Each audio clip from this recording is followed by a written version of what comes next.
Welcome to this session. In the last session, we just gone through the pulse fraction and the temperature importance during the field evaporation. So basically, if you see the plot between the field and the temperature, you can see that the optimum condition should be such that there should be no preferential evaporation, and also there should be no preferential retention. These are the two important things which we discussed. So your combination of pulse fraction and the temperature should be such that there should be no retention or there should be no evaporation. Now we discussed about 4 cases: first, second, third and fourth. If you see for the first and the fourth condition, these are called optimum conditions or the best conditions. Why these are best conditions? Because if you see this is the F1 F2 or the base voltage, DC voltage, or which is introduced by the voltage, the field, okay. And if you do a pulsing from this position to a position of here in 1, then you will get an optimum condition of field evaporation of different species. In this case, the species are A and B, which is having a different evaporation fields. And in the fourth condition also, for a particular evaporation rate, the condition from the field F3 to a point here, it will give you the best condition. The only issue will come with the second condition. In the second condition, you can see that A, okay, with a higher evaporation field, A has a higher evaporation field, correct, and B is a lower evaporation field.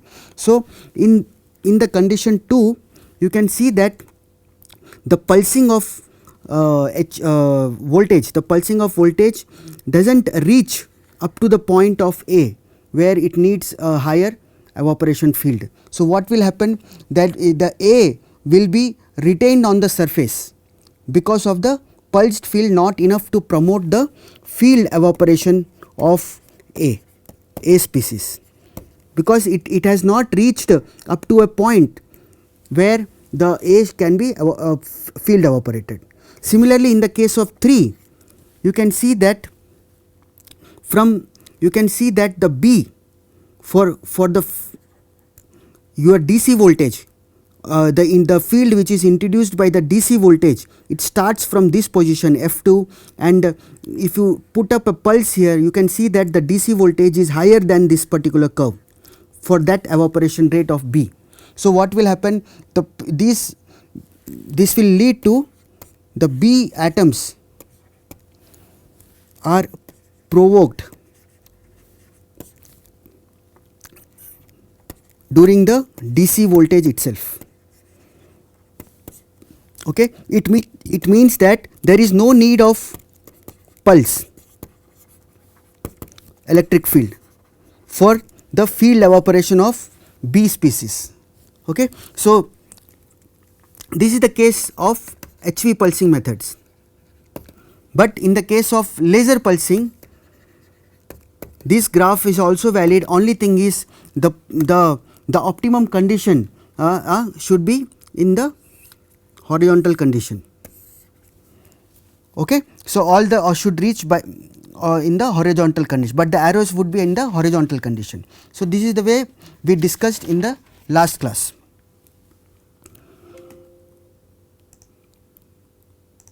Okay, so now just briefly we'll talk about important points, correct. So there should be optimal spatial resolution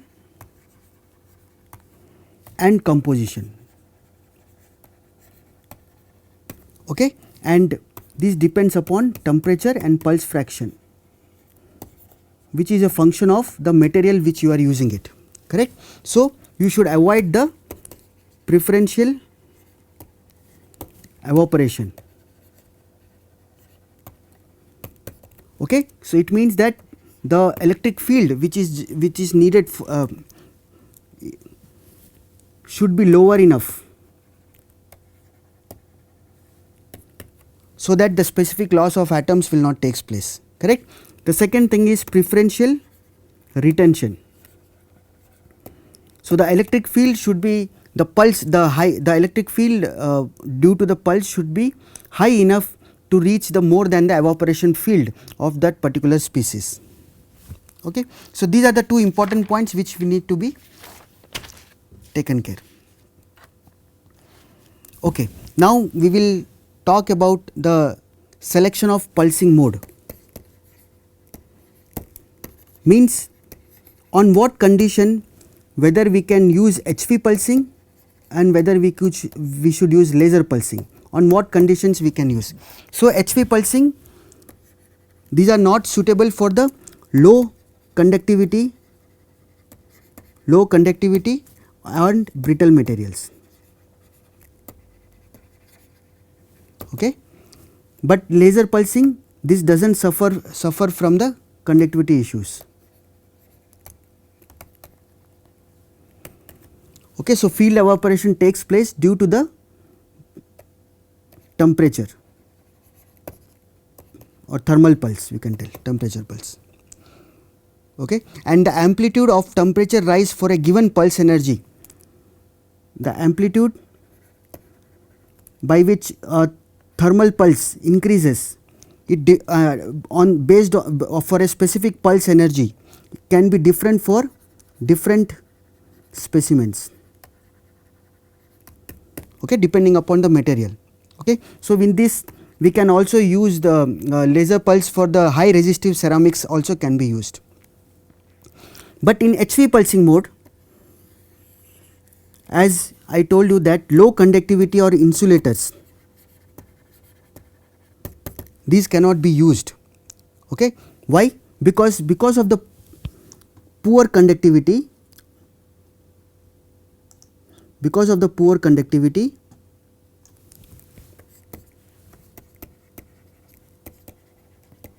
what will happen? The shape, because of the poor conductivity, the shape of the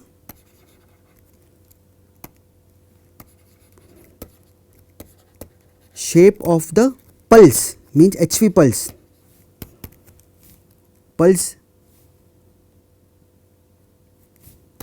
will change. Okay. So because of the poor conductivity, you know that the velocity of electrons will decreases, limited velocity of electrons, due to this limited velocity of electrons, usually the HV pulse gets broadened. Okay. So broaden means the HV pulse gets broadened. Okay. So this is the problem when you use the insulator or poor conductivity materials. Now this can be minimized by increasing the pulse duration. Okay. So this can limit the broadening of the pulse, but it strongly degrades the mass resolution.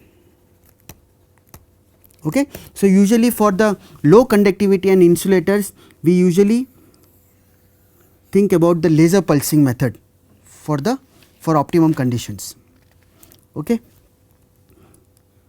Now in the laser case, as you know that this also depends upon the laser spot size, which is focused on the tip specimen. Okay. So smaller is the spot size, higher will be the mass resolution. This is why this is due to the reduction in size of the heated zone at the apex. Okay. So this is the difference. So this is the way which the pulsing modes can be chosen depending upon the type of material which has to be analyzed. Okay. Now we will talk about the pulsing rate. Pulsing rate. Okay. So usually for the good optimum analysis of atom probe specimen, usually the pulsing rates are kept high. Okay. So higher pulsing rates are desirable, but if you lower the pulsing rates, lower pulsing rate are necessary for larger molecular ions or heavier ions. Why? Because these larger molecular ions or heavier ions, okay, the time of flight for these ions will be very high because they move very slowly. So these are heavy molecular ions. So your pulse rate should be enough so that during the detection window, these heavy molecular ions or can be detected. Okay. So because can be detected. Now as otherwise these ions will be lost or it will tend to contribute to the background.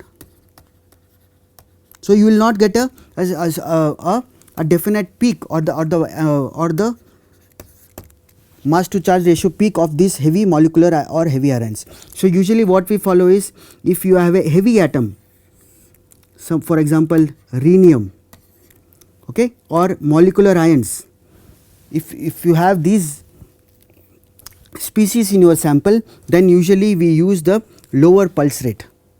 Okay. So heavier molecular time of flight may be too long, but to be detected within one of the detection windows. So there will be a loss of this particular ions. So we have to be careful for the pulsing rate. So in HV pulsing,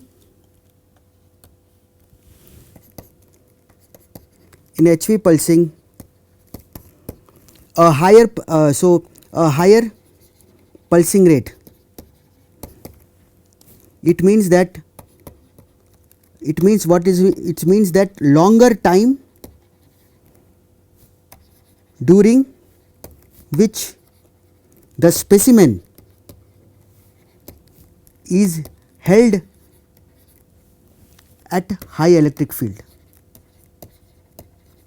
Okay. So in pulsing in HV pulsing mode, a higher pulsing rate, it means that you are putting the specimen at high electric field for longer time, means if we calculate as a average time.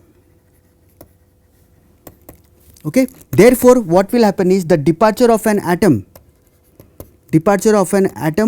from the tip surface leaves the neighboring atoms unstable. Neighboring atoms very unstable. Okay, because they are in the very high electric field region, correct? Okay. So hence a large number of ions. So these atoms, so these particular neighboring atoms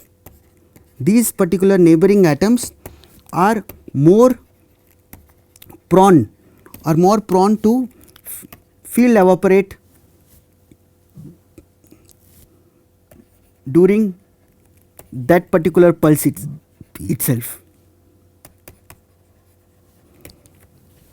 Okay. So during that particular pulse itself, so they will get field evaporated, they are more prone to field evaporate during that particular pulse itself. So these atoms are more prone for the field evaporation.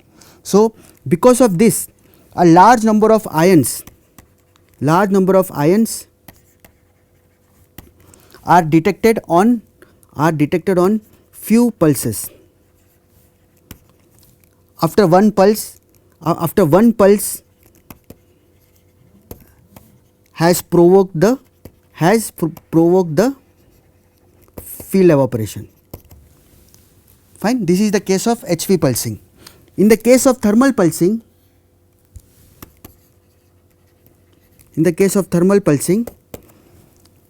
a high pulsing rate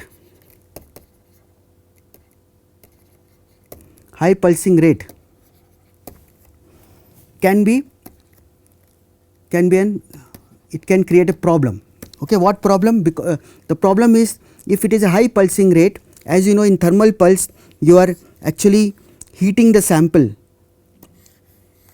Okay, there will be a continuous rise in temperature and continuous drop in the temperature. So between the two pulses, the time between the two pulses should be enough such that the temperature should come down, or otherwise the heat transfer should be high enough. But if the pulse rate is very high, the heat transfer will be very poor, due to which there will be a continuously increase in the temperature of that particular tip. This have a direct consequence to the cooling rate, and also in your mass spectrum you will induce a large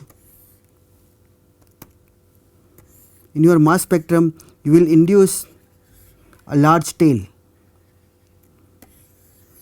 which can directly affect your mass resolution. Okay, so your pulsing rate should be enough that there should be a optimum heat transfer between the two pulses. Okay, and also due to which there will be an increase in the background. These two important points we have to consider both in HV and the thermal pulsing. Okay, so now another topic we can discuss is the detection rate. This we have discussed during FIM. So it's a similar expression. So in APT, the detection rate, these experiments are conducted at a constant detection rate. Okay, and this phi d is proportional to the epsilon naught d n atom exponential of, this is the similar expression what we described during the FIM KBT.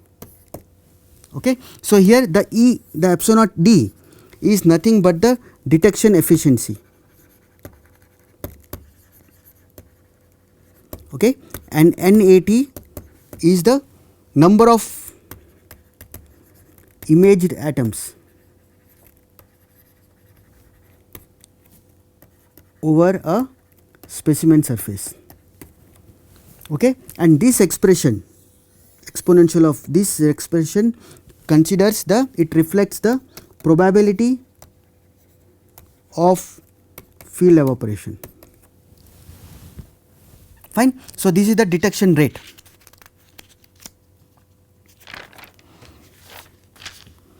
So phi d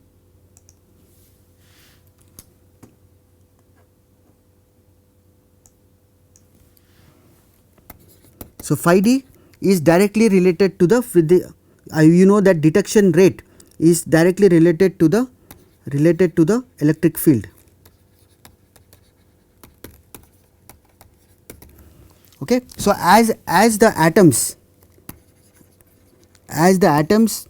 field evaporate from the surface, the specimen usually blunts. Okay, so if you see a sharp needle, as the time progresses, the specimen gets blunted, where the radius of curvature reduces with time, due to which if you want to keep a detection rate as a constant, then as time progresses you need to apply higher and higher voltage with time. Okay. So this is called a typical voltage curve which we will get during the field evaporation of any specimen. Okay. So this is called voltage curve. So it gets increases as with the time because the radius of curvature reduces. Okay. So the tip gets blunt.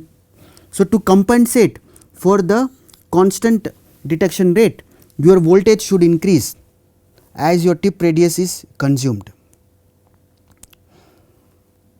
Okay. So if you keep phi d large values, your detection rate if you keep as a very high values, then your electric field also increases because it needs more and more electric field, intense electric field to remove the high number of ions or atoms from the tip surface per unit time. Okay. So that is the detection rate. But if you increase phi d to a very high value, then the first drawback is the fracture tendency increases.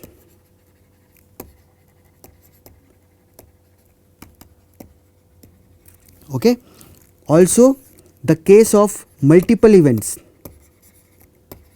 the tendency of multiple events also increases. These have a two consequence. So that is the enhanced probability of correlated field evaporation at higher field. Okay. So this means enhanced probability of correlated field evaporation at higher field. And B is molecular dissociation. The tendency of molecular dissociation also increases due to the high electric field. Okay. This is when you keep your detection rate at a very higher values. Okay. So now we will just briefly talk about the fracture, specimen failure. Specimen failure is nothing but these are as 2-3 classes before we talked about the fracture or the specimen failure occurs due to the intense electrostatic pressure.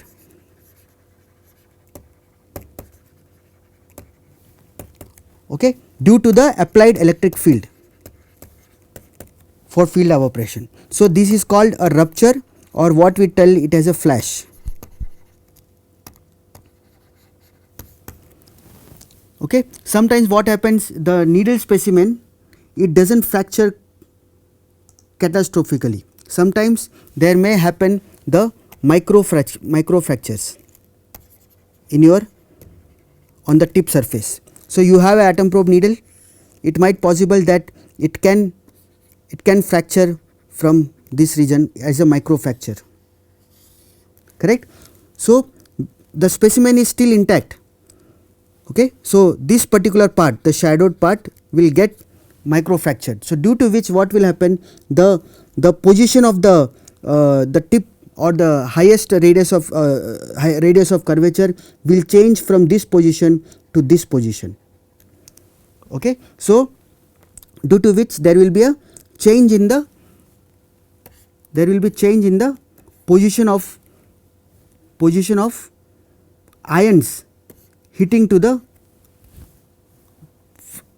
delay line detectors, correct. So these micro fractures usually they will induce if you are plotting with time and the voltage curve.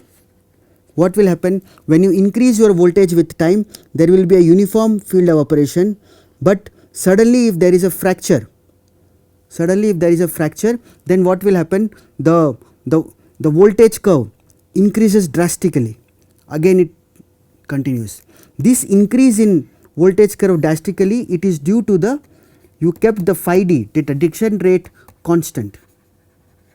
For example, if in your experimental part, if you keep phi d as 5%, so at this location if the fracture occurs, then the number of ions detected on the phosphor screen will reduce drastically.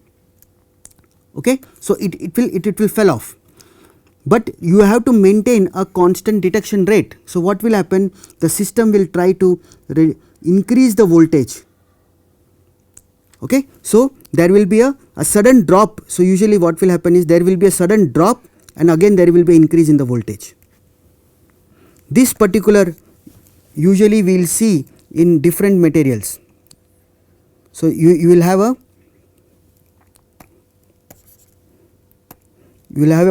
continuous voltage increase, there will be a microfracture, again there will be a voltage increase, there will be again microfracture, again voltage increase. So this is related to your microfractures to maintain the constant detection rate. Okay, so with these events actually your desorption maps also disturbs. Okay, so it means that they are not homogeneously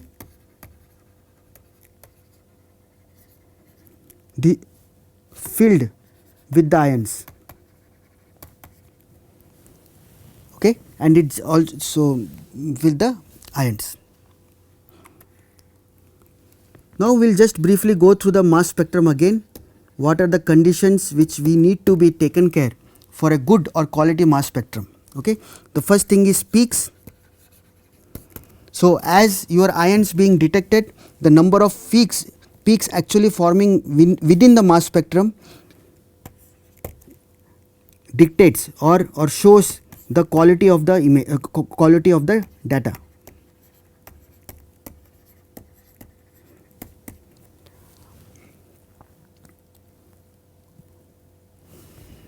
Okay, and these peaks shows that these atoms are being field evaporated as you are increasing the, as you are putting the pulse.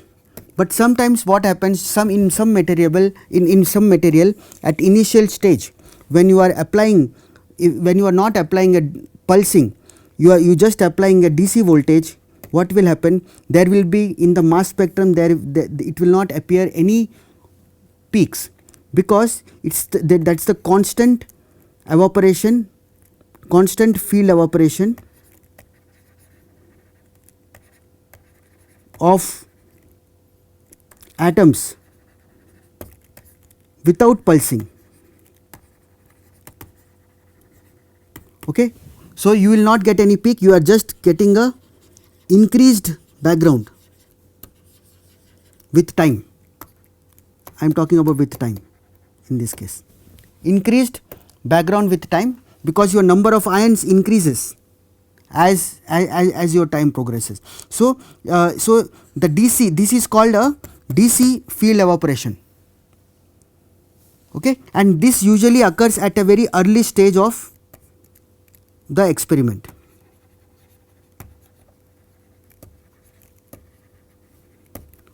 Okay, then once it gets stabilized, once you are get stabilized with time, actually you can then you can see the appearance of peaks. Okay, though at the initial run, whatever the peaks you are observing, those are not from the material, those are from the adsorbed ions. So on the tip surface you will get some adsorbed species. Okay, these are mostly hydrogen or hydroxides. So hydrogen, mostly these are H2 plus, H3 plus, which appear at 1, 2, 3 Da. Okay, and in the case of hydroxides you will get oxygen and also the hydroxide. oxygen you will get at 17 OH plus, these are hydroxides. At you will get 18 you will get H2O plus, at 19 you will get H3O plus. These are the common peaks which usually forms at the initial stage of the experiment, okay, with time.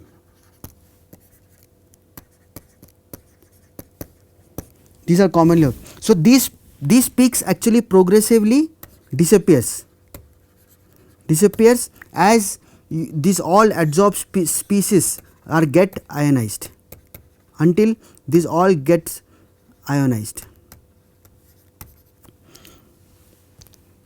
Okay. So, one more important point to be considered is, if you have a needle specimen, you are applying a very high electric field, okay. So, these adsorbed ions tend to travel along the surface towards the tip, okay, and at the tip I have shown you that there are, if your material has some atomic structure, okay, or the poles, correct. So, they have a certain terraces, correct. These are the terraces. So, at these terraces, as I told you, these terraces corresponds to, if you see the cross section, these terraces corresponds to very high intense electric field, due to which whatever the adsorbed atoms are laterally going towards those terraces, so they will get suddenly field evaporated, sudden field evaporation, due to which along these edges you will see high intensity, high density of these ions on the reconstruction or on the detectors. Okay. So, these residual gas atoms migrate towards the tip axis due to the intense electric field, and wherever due to the terraces, wherever the presence of high electric field, these can be, you will get a high density, high intensity of high number density of these species at those locations. Okay. So, the second important point is your signal to background ratio should be high, because it has a direct impact on mass resolution. Okay. And this mass resolution, as I told you, usually comes from the difference in the time measurement, error in the time measurement,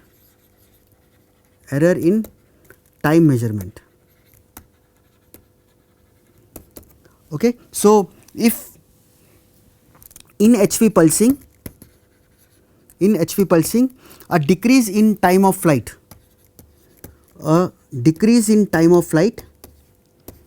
at high voltage usually occur, that directly influences the mass resolution. Okay. So, at the initial point, when your field is, your voltage is lower, your mass resolution is better than when the field is very high. This is due to the impact of voltage on the decrease in the time of flight. So, it induces spread, time of flight spread. So, your mass resolution degrades as your voltage increases. For example, in aluminum case, up to 3 kV of voltage, it has a resolution of 675 FWHM. But if you go for 6 kV, as the voltage increases, you get 330 FWHM, which is lower. Okay. This is due to the, if you have a needle specimen, with time you are actually increasing the radius, decreasing the radius of curvature. In the case of laser, it directly depends upon your specimen geometry, your laser, the type, the laser wavelength, and also the thermal conductivity. That determines your that affects the mass resolution drastically. Then we can talk about composition. We just described that composition. It is affected by poor mass resolution because peak overlap will takes place, so you will not get the accurate composition. Poor mass resolution. If it is a low signal to background ratio, then your composition will not be accurate. Then we also talked about the pulse fraction, importance of pulse fraction and temperature, which directly affects the composition or which alters the composition information, correct. So there is another event, another point is the, we just briefly talked about the multiple events, the tendency of multiple event. This is a when a single pulse, when a single pulse results in the detection of more than one ion.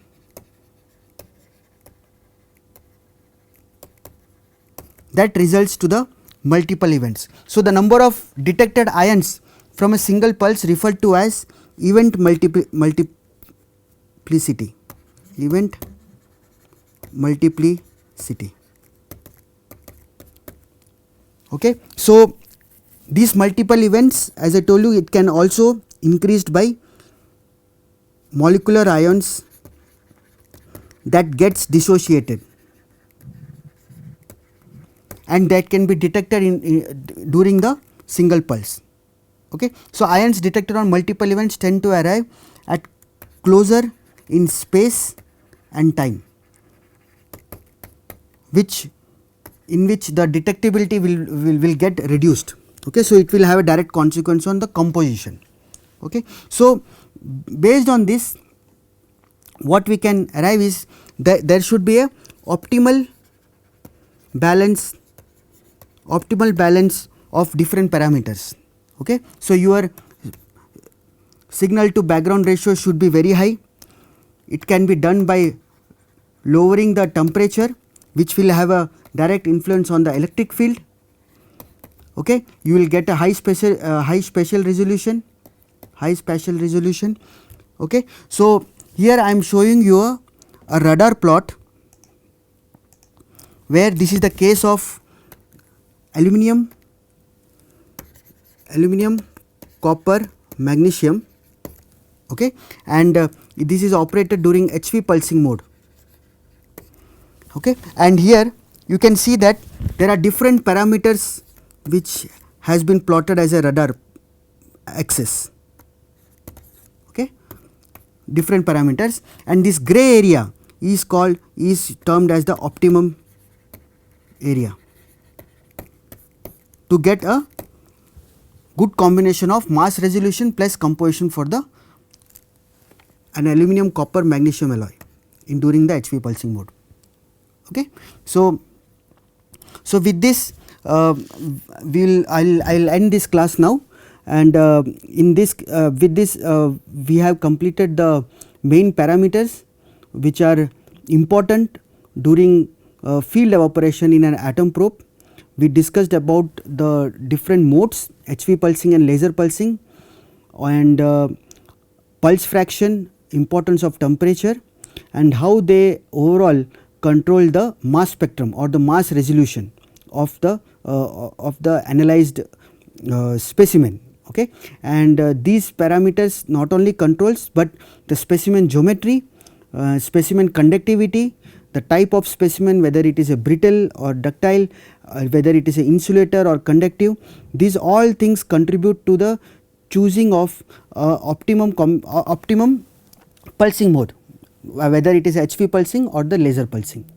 In the next class, what we go through is that some related to the sample preparation, which is very important for making the needle specimens. Okay. So we will discuss about different types of sample prep methods.